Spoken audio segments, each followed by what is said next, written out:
পরক্রিয়া করার ফলে ভয়াবহ পরিণতি, সত্য ঘটনা অবলম্বনে একটি গল্পটি সবারই মনোযোগ দিয়ে শোনা উচিত। তিনি যেভাবে লিখেছেন আমি ঠিক সেভাবেই বলছি। 5 বছর আগে আমার একটা পরক্রিয়ার ঘটনা ধরে আমি ও রিয়া আলাদা হয়ে যাই। শেষবারের মতো রিয়ার সাথে যখন আমার কথা হয়েছিল তখন সে আমাকে বলেছিল তোমার ওইরকম নোংরা চরিত্র নিয়ে তুমি কখনোই সুখী হতে পারবে না, তবুও ভালো থেকো। এতটুকু কথা বলেই রিয়া সেদিন আমার কাছ থেকে বিদায় নিয়েছিল। রিয়া একটু শ্যামলা বর্ণের ছিল। আমাদের বিয়েটা আমাদের বাবা মায়ের পছন্দ মতোই হয়েছিল। রিয়া শ্যামলা বর্ণের বলে আমি প্রথম থেকে এই বিয়ে রাজি ছিলাম না, কিন্তু বাবা মায়ের চাপাচাপিতে একসময় বিয়ে করতে বাধ্য হয়েছিলাম। বিয়ের কিছুদিন পরে আমি অন্য একটা মেয়ের সাথে পরক্রিয়ার সম্পর্কে জড়িয়ে পড়ি, আর এই সম্পর্কটা জানাজানি হওয়ার পর আমার পরিবারের মধ্যে অনেক অশান্তির সৃষ্টি হয়। এই পরক্রিয়ার সম্পর্কের কথা জানার পর থেকেই রিয়া গোপনে অনেক কান্না করত। দুজন বিছানার দুই পাশে শুতাম। আমি এই পাশে শুয়ে প্রত্যেক দিন রাতে রিয়ার ফুপিয়ে ফুপিয়ে কান্না করার শব্দ পেতাম। আমি কখনোই তাকে জিজ্ঞেস করিনি সে কেন কান্না করতেছে। এত কিছু হওয়ার পরেও তার কোনো অভিযোগ ছিল না। প্রত্যেক দিন সকালে ঘুম থেকে ওঠার পর আমাকে চা দিত। কতবার যে তার হাত থেকে চার কাপটা নিয়ে ফ্লোরের মধ্যে আছাড় দিয়ে ভেঙে ফেলেছি তার কোনো হিসাবই নেই। ওকে বিয়ে করার পর থেকে কখনোই আমাকে নিজের হাতে কাপড় নিতে হয়নি। আমি গোসল করতে ঢুকলেই সে ওয়াশরুমের বাইরে আমার সমস্ত কাপড়গুলো সাজিয়ে রাখতো। রিয়া আমাদের বাড়িতে আসার পর থেকে মাকে কখনোই একদিনের জন্য রান্না করে যেতে হয়নি।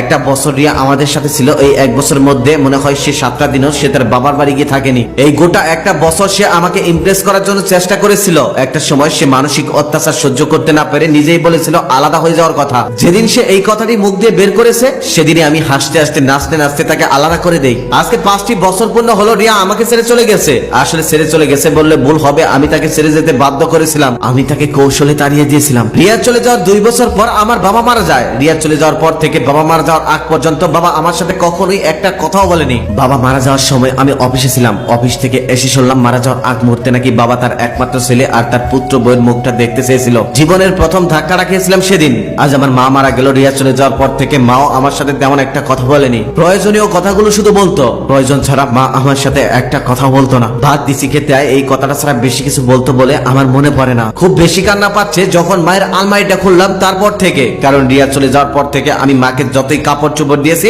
সেগুলো মা একটাও পরেনি, যেভাবে দিয়েছি সেভাবে রেখে দিয়েছে। রিয়া চলে যাওয়ার পর থেকে মা কখনোই বলেনি তার জন্য কিছু লাগবে বা লাগবে না, তবুও আমি নিজের থেকে এনে দিতাম। আর সেগুলো যেভাবে এনে দিয়েছিলাম সেগুলো ঠিক সেভাবেই রেখে দিয়েছে। আজ বুঝতে পারছি আমার উপর কতটা অভিমান নিয়ে মা আমাকে ছেড়ে চলে গেছে। মা আমার হাতের উপরেই মারা যায়। মারা যাওয়ার সময় শুধু একটাই কথা বলেছে, বাবা তুই আমাদের একমাত্র সন্তান ছিলি, শুধু তোর আদর ভালোবাসার কমতি হবে বলে আমরা দ্বিতীয় সন্তান নেইনি। আর সেই তুই আমাদের মুখের দিকে তাকিয়ে রিয়াকে মেনে নিতে পারলি না। জানিস তোর বাবা মারা যাওয়ার আগে প্রত্যেক রাতে শুধু একটা কথা বলেই কান্না করতো, মেয়েটি ভীষণ ভালো ছিল। এই কথাগুলো বলেই কান্না করতে করতে আমার মা মারা যায়। আমার পরক্রিয়ার সম্পর্ক ছিল 2 থেকে 3 মাসের মতো। এই 2 থেকে 3টা মাসে আমার জীবন থেকে বাবা মা রিয়া ও 5টা বছর কেড়ে নিল।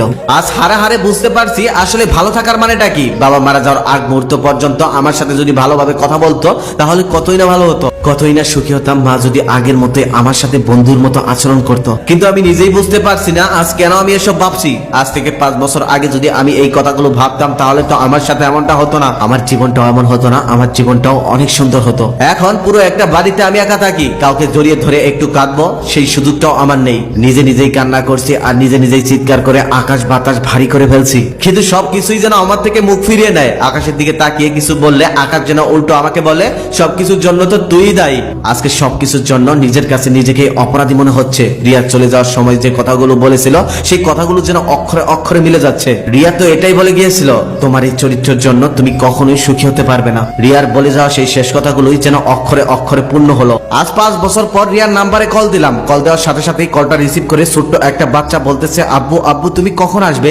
ওই ছোট্ট বাচ্চাটির মুখে এমন কথা শুনে আমার কণ্ঠ একদম রোধ হয়ে গেল। আমি একটাও কথা বলতে পারছিলাম না। দূর থেকে তখন কেউ একজন বলল কে ফোন করেছে মা। কণ্ঠটা শোনার সাথে সাথে আমি বুঝতে পারলাম এটাই হলো সেই রিয়া। মেয়েটা কতই সুখী হয়ে গেছে, বিয়ে করেছে, বাচ্চা হয়েছে, সুখের সংসার পেতেছে। আর এদিকে আমার আজ খুব জেলাস ফিল হচ্ছে তার স্বামীর কথা ভেবে। আজ এই মুহূর্তে এসে আমার ইচ্ছে করতেছে দৌড়ে গিয়ে রিয়াকে আমার কাছে নিয়ে আসি আর ওকে জড়িয়ে ধরে আমি রাত দিন ভোর ওর কাছে ক্ষমা চাই, মাপ চেয়ে নেই। কিন্তু সেটা আর কখনোই সম্ভব নয়, কারণ সে আজ অন্য কারো বউ। তাছাড়া আমার মতো একটা খারাপ মানুষকে সে কি জড়িয়ে ধরতে দেবে? কখনোই দিবে না। ওর ছোট্ট মেয়েটা তখন ফোনটা নিয়ে দৌড়াদৌড়ি করছে আর বাবা বাবা বলছে। ওদিক থেকে রিয়া বলতেছে মা ফোনটা আমার কাছে দাও, আমি দেখি কে ফোন করেছে।